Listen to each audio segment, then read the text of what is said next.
Mi nombre es Roberto Izaguirre Bastos, soy licenciado en Derecho, máster en Derecho Penal. El motivo de este video es analizar el juicio de Cristo dentro del marco legal actual de los juicios orales en México. A manera de introducción, esta exposición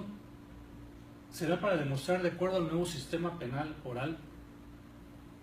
y utilizando lógicamente la Constitución Política de los Estados Unidos Mexicanos, el Código Nacional de Procedimientos Penales y el Código Penal Federal, lo que debió haber sucedido en el juicio que se decidió a Jesús de Nazaret. Utilizaré tanto los códigos nacionales vigentes en México, así como las leyes judías vigentes y romanas vigentes de ese tiempo. El fin no es religioso, no voy a analizar situaciones religiosas ni dogmas, solo voy a exponer legalmente lo que debió haber ocurrido en ese juicio de acuerdo al marco legal existente en nuestro país y obviamente también con las leyes aplicables de ese tiempo en que fue el tiempo de Jesús. Para empezar, el Ministerio Público, en base a una denuncia, debe integrar una carpeta de investigación de un hecho considerado como delictuoso, la cual debe de contener las actividades de investigación del MP, auxiliado por los policías y peritos, y todo lo que contiene se llama datos de prueba. Es interesante observar que Jesús fue arrestado en la noche por los guardias del templo. Al ser arrestado fue llevado a una casa ante un ex sumo sacerdote llamado Anás, que ya no tenía autoridad en el Tribunal de Justicia, y fue quien lo mandó a arrestar. El Tribunal de Justicia, llamado Sanedrín, solo era suegro de Caifás, que ese sí era el sumo sacerdote y lógicamente líder político religioso en ese tiempo. Desde aquí se va a analizar lo mal integrado que estaría la carpeta de investigación del MP con estos datos. En nuestro sistema oral penal vigente que entró en vigor, esta etapa de inicios del juicio se llama etapa inicial, de acuerdo al artículo 307 del Código Nacional de Procedimientos Penales. Y empezaría así: el Estado contra Jesús de Nazaret. En ese momento se confirma la asistencia del Ministerio Público, el asesor jurídico de la víctima, el diputado, su defensor.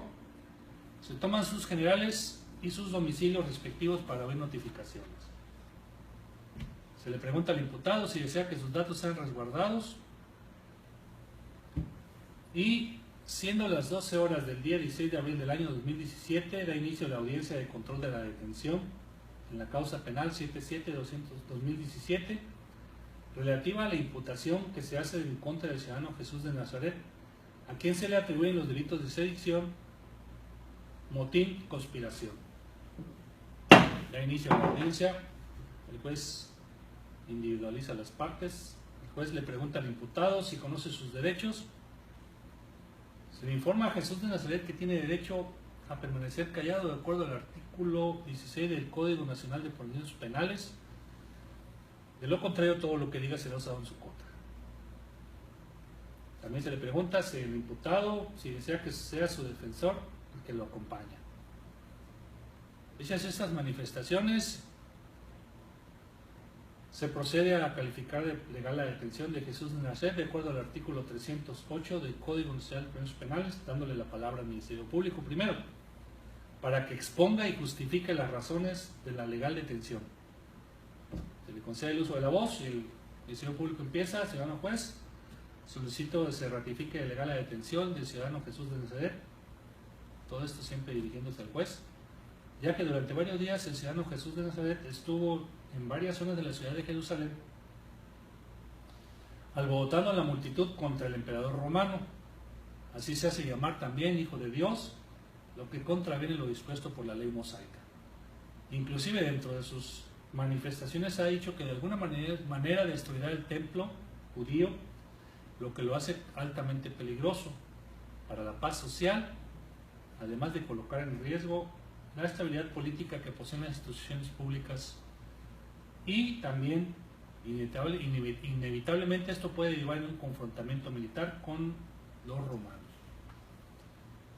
Asimismo, obran en la carpeta de investigación los testimonios de varios testigos que de viva voz escucharon al imputado, al ciudadano Jesús de Nazaret, decir lo antes expuesto ante las multitudes que lo acompañan en sus mítines que hacía todos los días en plazas y lugares públicos, acompañado de sus seguidores, los cuales son 12 personas del sexo masculino y varias mujeres que lo tienen. Expulsó y destruyó las mesas de los comerciantes del templo sin poseer orden judicial alguna, de acuerdo a los artículos 16 y 17 constitucionales,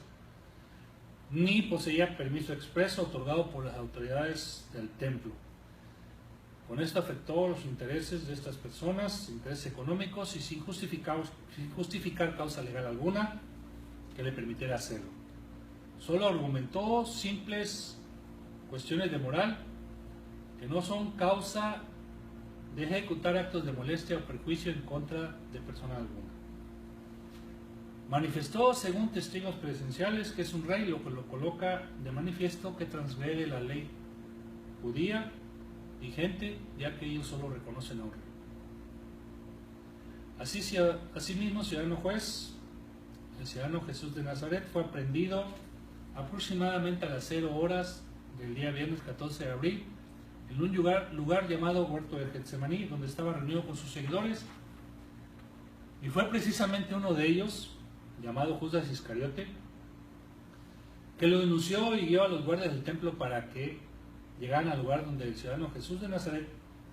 se encontraba reunido con sus seguidores, y por lo tanto, ciudadano juez, los guardias lograron identificarlo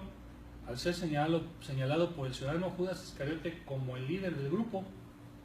Por lo tanto, se da la flagrancia de acuerdo al artículo 146, fracción segunda, inciso B, ya que fue señalado por uno de sus seguidores, mismo que lo acompañaba en todas sus reuniones y escuchó sus palabras durante varios días. Fue puesto a disposición del Ministerio Público a las 01 horas del día 15 de abril y puesto a disposición de este órgano jurisdiccional a las 12 horas del día 17 de abril. Todo esto para no transgredir el término constitucional.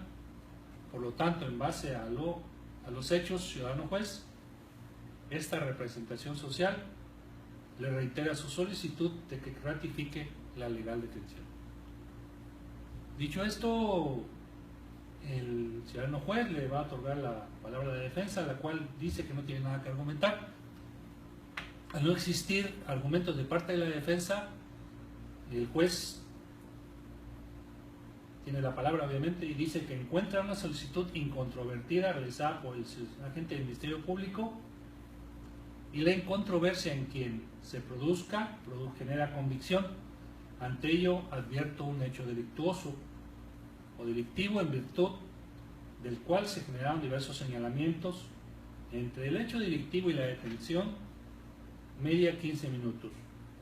y existen señalamientos así como testigos de los hechos manifestados,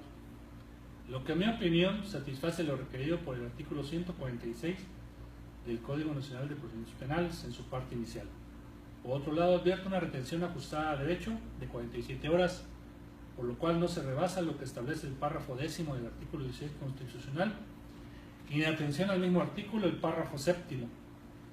Por lo tanto, se califica de legal la detención y se procede a dar la palabra de nuevo al Ministerio Público. Tiene la palabra del Ministerio Público. En ese momento, a ser calificada de legal la detención,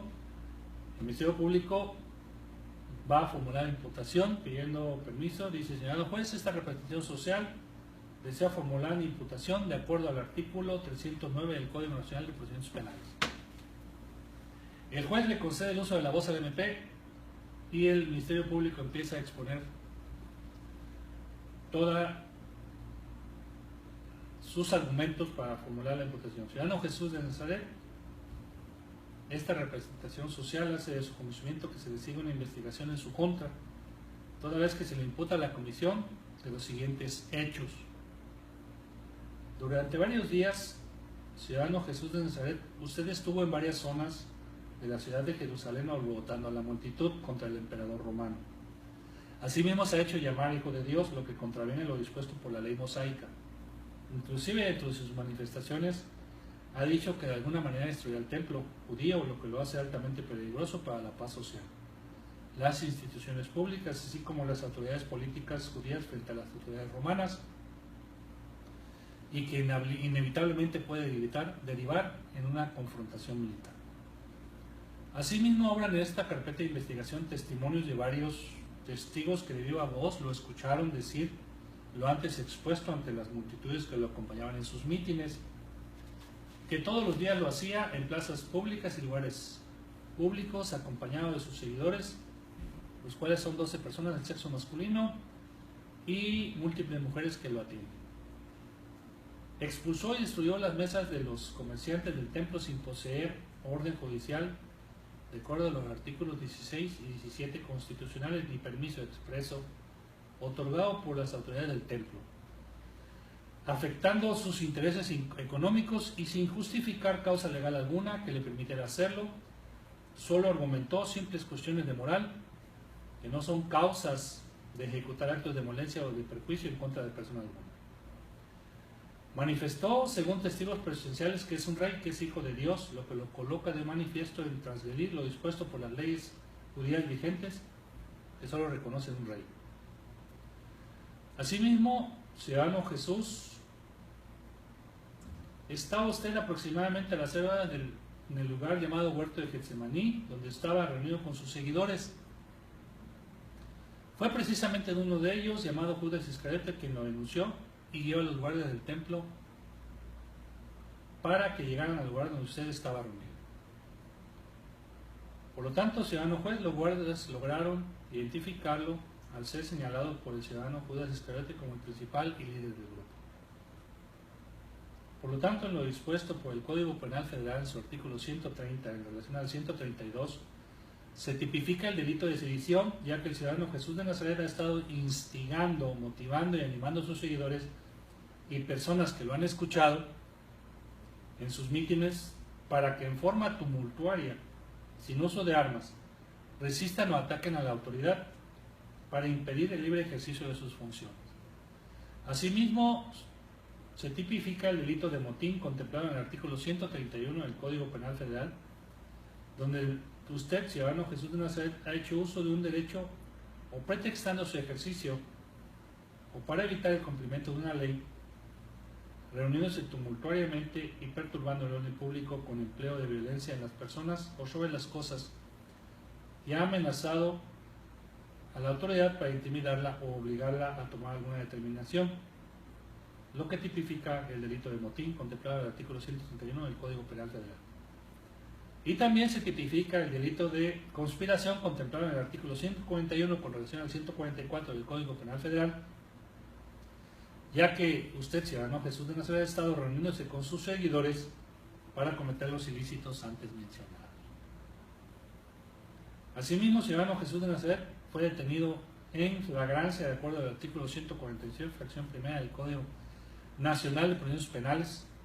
cometiendo el delito de conspiración sancionado por el artículo 141 con relación al 144 del Código Penal Federal. Dicha detención la hicieron los guardianes del templo por órdenes directas de sus superiores, ya que fueron informados que se estaba llevando a cabo una reunión donde estaban conspirando por parte del ciudadano Jesús de Nazaret y sus seguidores en contra de las autoridades judías. Y dicha denuncia fue hecha por el ciudadano Judas Iscariote a las autoridades judías, razones por lo que los policías aprensores acudieron al lugar llamado Huerto de Getsemaní en horas de la madrugada, siendo que efectivamente encontraron a un individuo reunido con varios más del sexo masculino, llevando a cabo una reunión, y fueron agredidos por un sujeto de nombre Pedro, el cual es parte del grupo, pero logró escapar junto con sus demás compañeros allí presentes, lo que demuestra que estaban reunidos con un fin delictivo, ya que al oponer resistencia y darse a la fuga, demuestran que su fin no era solo reunirse pacíficamente, sino que los planes que muchas veces manifestó el ciudadano Jesús de Nazaret eran meticulosamente planeados y se llevarían a cabo. pero al ser sorprendidos huyeron, quedando únicamente el ciudadano Jesús de Nazaret, el cual, para evitar su escape, fue sometido y llevado de inmediato, tal y como lo señala el artículo 16 constitucional, párrafo quinto, ante la autoridad competente, para cumplir con el principio de inmediatez, de puesta ante una autoridad judicial de inmediato. Hechos que para esta representación social son constituyentes de los delitos de sedición contemplados en el artículo 130 en relación con el 132 del Código Penal Federal, así como el delito de motín contemplado en el artículo 131 del Código Penal Federal. También se tipifica el delito de conspiración contemplado en el artículo 141 en relación con el 144 del Código Penal Federal, ya que el ciudadano Jesús de Nazaret ha estado reuniéndose con sus seguidores para cometer los ilícitos antes mencionados. Asimismo, también son delitos instantáneos de acuerdo al artículo 7, fracción primera del Código Penal Federal, atribuyéndose al ciudadano Jesús de Nazaret una forma de participación o intervención de autor intelectual, de acuerdo al artículo 13, fracción primera del Código Penal Federal, y también son delitos dolosos de acuerdo al artículo 368, fracción primera del Código Penal Federal. Asimismo, hago de su conocimiento que quienes lo acusan son Judas Iscariote, seguidor mismo de usted, el sumo sacerdote Caifás y demás miembros del Sanedrín, y las autoridades aprehensoras que lo detuvieron al momento de estar reunido con sus seguidores, así como diversos testigos presenciales de todo lo dicho por el ciudadano Jesús de Nazaret. Es cuanto, su señoría. En ese momento el juez le da la palabra de defensa para que manifiesten si tiene alguna duda, aclaración o imprecisión de lo manifestado por el Ministerio Público.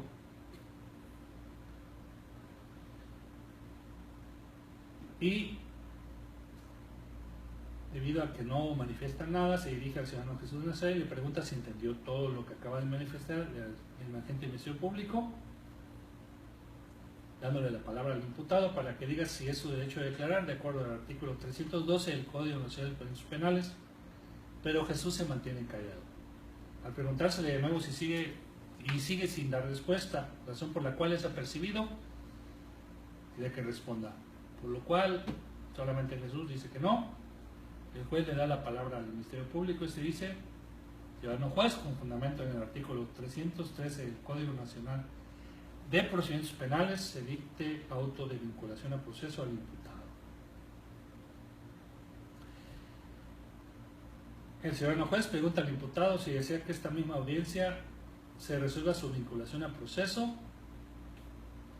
de acuerdo al artículo 313 del Código Nacional de Procedimientos Penales, o se apega al plazo de 72 horas o duplicidad del plazo de acuerdo a la Constitución Nacional, nuestra Constitución Política. El imputado decide que se resuelva su vinculación a proceso en esa audiencia y renuncia a poder solicitar la ampliación del plazo constitucional. En ese momento el juez le da la palabra al Ministerio Público para que formule su vinculación a proceso. El Ministerio Público empieza: señor juez, le solicitamos se vincule a proceso al ciudadano Jesús de Nazaret por los hechos que fueron materia de formulación de imputación y solicitamos los tenga por reproducidos en esta audiencia, los cuales considero que existen soporte de datos de prueba que se desprenden de los antecedentes que a continuación señalo. En primer lugar, de las entrevistas hechas por los guardias del templo, hechas al imputado, también la entrevista realizada por el sumo sacerdote Caifás al imputado, así mismo existen datos de prueba que el imputado junto con sus seguidores expulsó a base de golpes a diversos comerciantes del templo sin contar con orden judicial expresa para tal hecho. También, ciudadano juez, el imputado realizaba diversos actos de proselitismo y, según testigos que obran en los datos de prueba, junto con sus declaraciones, manifestó poder destruir el templo, así como que dejaran de pagar impuestos al emperador romano, y también existen datos de pruebas consistentes en testimoniales de diversos sujetos que mencionan que se hacía pasar por hijo de Dios, así como el hecho que se reunía en diversos sitios a altas horas de la noche, con el único fin de planear sus diversos actos en contra de las autoridades judías y romanas. Estos datos de prueba obran en el expediente y son manifestados por un integrante del grupo de nombre Judas Iscariote, mismo que denunció como autor intelectual de estos hechos al imputado. Por todo lo anterior, ciudadano juez, consideramos que en la especie es probable la participación del ciudadano Jesús de Nazaret en los hechos que se le atribuyen, por lo cual reiteramos sea vinculado al proceso. Es cuanto, su señoría. En ese momento el juez le da la palabra a la defensa, y esto es lo interesante de todo esto. La defensa empieza: ciudadano juez, en contestación a lo expuesto por la representación social, esta defensa expone lo siguiente. Si bien es cierto que mi defenso estuvo en los lugares que menciona el Ministerio Público, también es de observarse que la sola mención de los testigos mismos, que en ningún momento se ponen de acuerdo en lo que realmente dijo el imputado, ya que el ciudadano Jesús de Nazaret nunca mencionó destruir el templo, tampoco menciona en ningún momento ser hijo de Dios. No existe ningún texto ni manuscrito ni evidencia que él haya mencionado de viva voz ser el hijo de Dios, mucho menos que era un rey. Y mencionamos de manifiesto que ese título se le dio por la multitud que lo escuchaba, pero él en ningún momento se lo colocó de viva voz. Ahora bien, su señoría, ya que estamos en una situación donde prevalecen las leyes locales, quiero mencionar en orden las leyes que las mismas autoridades judías transgreden de acuerdo al código que ellas mismas manejan. Primero, cometen el delito de soborno, el cual es prohibido en su versículo 16, 19 y 27 y 25 en Deuteronomio, ya que el mismo Judas Iscariote reconoce que le otorgaron 30 monedas de plata con el fin de señalar a mi defenso como el culpable de delitos. 2. Al cometer el ilícito antes mencionado, comete el delito de conspiración y perversión del juicio que se le sigue al imputado, de acuerdo al capítulo 23, versículos 1, 2, 6, 7 de Éxodo. Toda vez que al acreditarse el soborno, entonces las autoridades vician todas las pruebas obtenidas en contra del imputado. Cometen el delito de falso testimonio contemplado en su ley, en el capítulo 23, versículo 2 de Éxodo, ya que al contradecirse los testigos en contra de mi defenso, es obvio que mienten en sus declaraciones, lo cual es violatorio de sus mismas leyes. Violan flagrantemente su misma ley, ya que al acudir ante autoridades distintas de su etnia, los judíos, violan lo dispuesto por el capítulo 18, versículos 3 al 5 de Levítico, donde no deben regirse en estos asuntos por leyes de otras naciones. Violan el principio de imparcialidad, ya que Jesús de Nazaret fue juzgado por sus enemigos que anteriormente en el mismo juicio habían decidido matarlo, prácticamente eran jueces y partes, y así su comportamiento en el juicio, todo lo que lo deja en un total estado de indefensión ante sus acusadores. Se viola también el principio de publicidad. El proceso tenía que hacerse ante el pueblo, el Sanedrín completo, o al menos la mayoría de sus partes, en un recinto oficial llamado Gazit, a la sombra del santuario. Pero eso se hizo en casa de Caifás, a puerta cerrada, sin la presencia del pueblo, y ya prejuzgado intentan acudir ante esta autoridad para que lo sancione, lo cual es inconstitucional. Se viola también el principio de diurnidad. Ese es un principio del derecho hebreo que fue violado, pues el proceso se hizo de noche, en la madrugada, casi al amanecer, y ya prejuzgado se le intenta sancionar. Se tergiversó la verdad, pues tomaron unas palabras que Jesús había dicho sobre el templo, cuando en realidad él hablaba del templo de su cuerpo físico y no del templo material de Jerusalén, ya que nunca dijo destruir un templo de los judíos. Se viola el principio del debido proceso según las leyes vigentes en aquella época, ya que no se podía realizar ningún proceso en sábado o día de fiesta o en las vísperas de este, y este se hizo en víspera de una fiesta muy importante para los judíos. Se viola el principio de legalidad, ya que hubo incongruencia e imposición de penas no contempladas.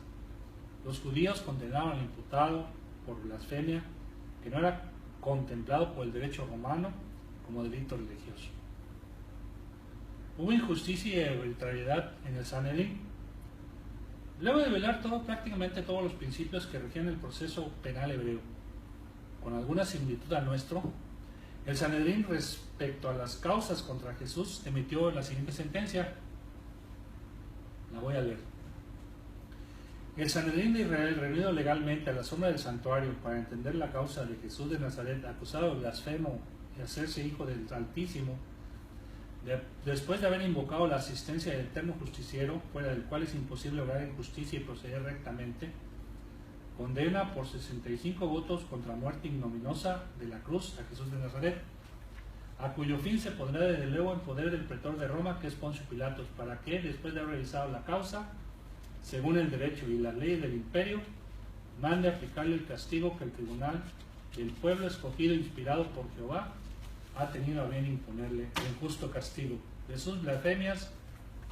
y de sus trastornadoras imposturas. Perezca la memoria del blasfemo y de los hijos estériles de su linaje y parentela. Maldigan a sus padres en su vejez, para que Dios borre su raza y su memoria de la faz de la tierra. Ahora bien, su señoría, la Constitución mexicana contempla la presunción de inocencia. El imputado habría tenido derecho a que la autoridad judaica mostrara su culpabilidad y no que él demostrara su inocencia. En sus artículos 14 y 16 constitucionales, esta legislación contempla el derecho al debido proceso. El imputado no tuvo derecho a manifestar sus ideas, a ejercer su libertad de reunión. Nunca había un documento en el que le notificaran su situación. Ahora bien, las autoridades romanas también violan sus mismas leyes en todo lo acontecido al imputado, ya que los delitos cometidos por la autoridad romana contra el imputado son, de acuerdo a sus mismas leyes romanas, existentes y vigentes en ese tiempo: primero, traición a la patria en la modalidad de atentado a la soberanía; traición a la patria por suministro de información; invitación al pueblo judío al desorden público; conspiración; indebida conducta contra un preso; evasión de presos a liberar a Barrabás, que ya era un delincuente reconocido; asociación delictuosa y delitos contra otros servidores públicos. Además, ciudadano juez, se detectaron estas violaciones contra sus garantías constitucionales. La de libertad de expresión, manifestada en el artículo 6 constitucional por ser perseguido, juzgado y condenado por sus expresiones. La de la libertad de reunión, establecida en el artículo 9 constitucional por haberse perseguido, juzgado y condenado por sus reuniones con el pueblo. La de no ser enjuiciado bajo leyes privativas, establecida en el artículo 13 por haberse aplicado normas que no eran de aplicación general. La de no ser enjuiciado ante tribunales especiales, establecidos en el artículo 13 por la secuencia procesal tan especializada y atípica que se le siguió. La de ser castigado mediante el juicio establecido en el artículo 14 porque el que se sustanció en su contra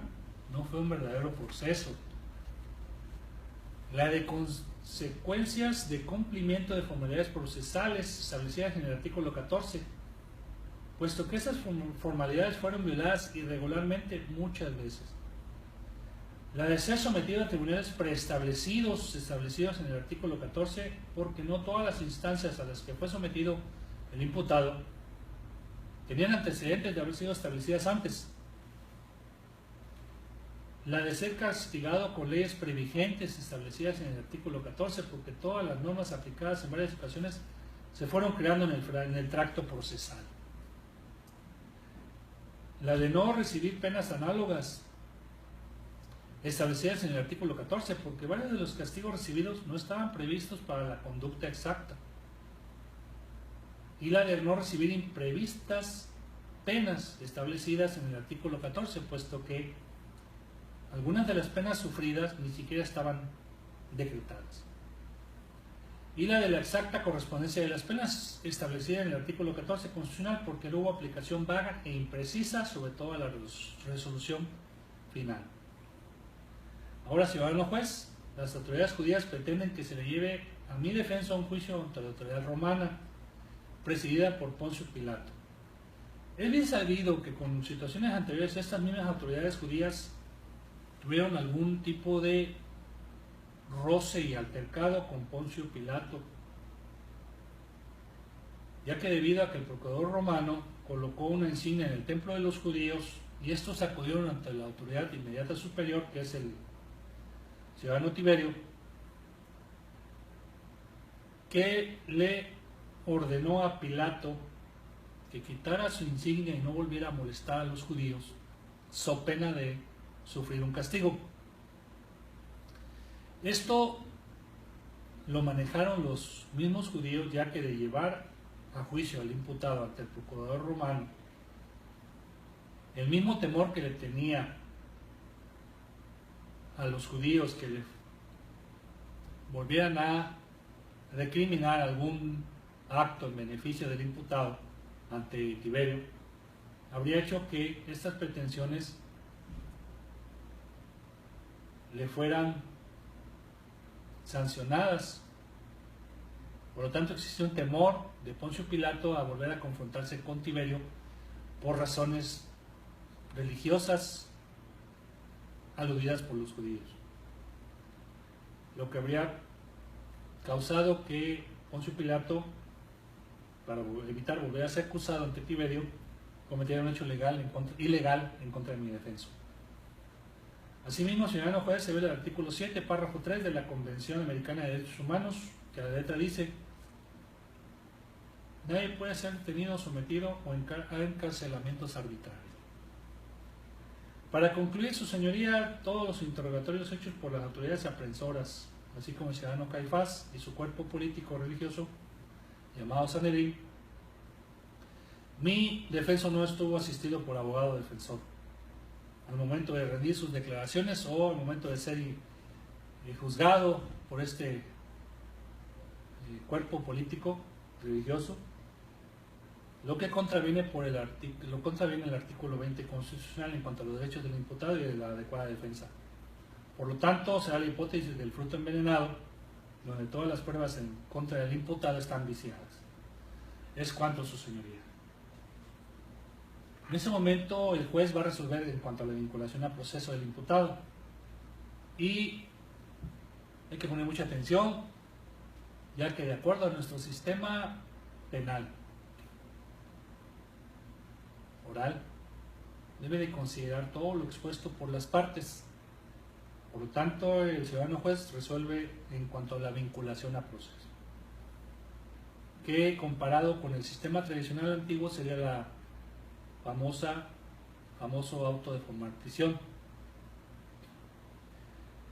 Y dice: en el particular no encuentro satisfecho el contenido del artículo 316 del Código Nacional de Procedimientos Penales. En consecuencia, tampoco se satisface el artículo 19 constitucional, ya que en este acto procesal la representación social formuló imputación al ciudadano Jesús de Nazaret, asistido por su defensor. Asimismo, le di la oportunidad de declarar al imputado. Ahora, en relación a la fracción tercera del artículo 316 del Código Nacional de Procedimientos Penales, no encuentro datos que me permitan establecer un hecho que la ley señala como delito, ya que no existe litis con respecto a los delitos que se le imputan.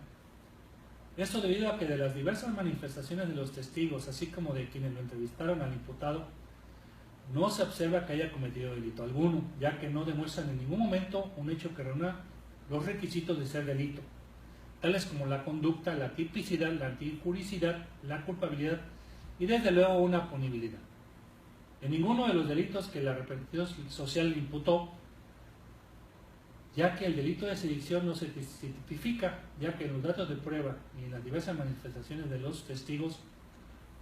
no existen manifestaciones que mencionen dónde deben de resistir a la autoridad o en qué momento la resisten para que no cumpla sus funciones.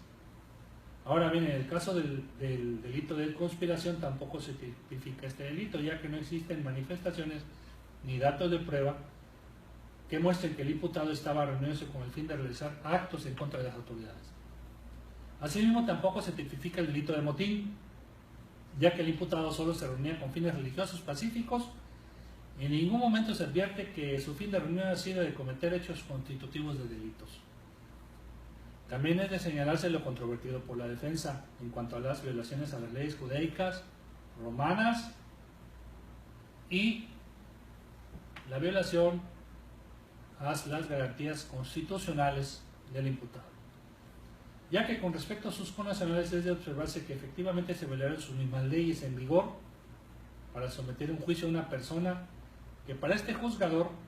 no ha cometido delito alguno. Considero que le asiste la razón de la defensa en cuanto a que se violaron todas las leyes judías y romanas en los hechos que se le imputan al ciudadano Jesús de Nazaret, pero principalmente se violaron todas las leyes constitucionales y las garantías de la adecuada defensa y el debido proceso del imputado. Por lo tanto, no se dan datos exactos de prueba, ni el mismo testigo participante de su grupo, que es el ciudadano Judas Iscariote, demuestra tampoco con sus manifestaciones que se cometa delito alguno. Por lo tanto, encuentro actualizada la causa que excluye de los delitos en el artículo 316, fracción tercera, en relación con el 327, fracción segunda, todos del Código Nacional de Procedimientos Penales, donde no existen datos de prueba suficiente para que los hechos manifestados por la representación social sean considerados como delitos imputables al ciudadano Jesús de Nazaret. En atención a ello, procedo a emitir los siguientes resolutivos. Primero, el día de hoy, 16 de abril del año 2017, siendo las 15 horas de acuerdo al artículo 319 del Código Nacional de Procedimientos Penales, dicto auto de no vinculación a proceso en contra del ciudadano Jesús de Nazaret como probable autor en la comisión de los hechos que la ley señala como delito de sedición, conspiración, motín, en agravio del Estado judío y del Estado romano, por hechos acontecidos durante el transcurso de varios días. Segundo,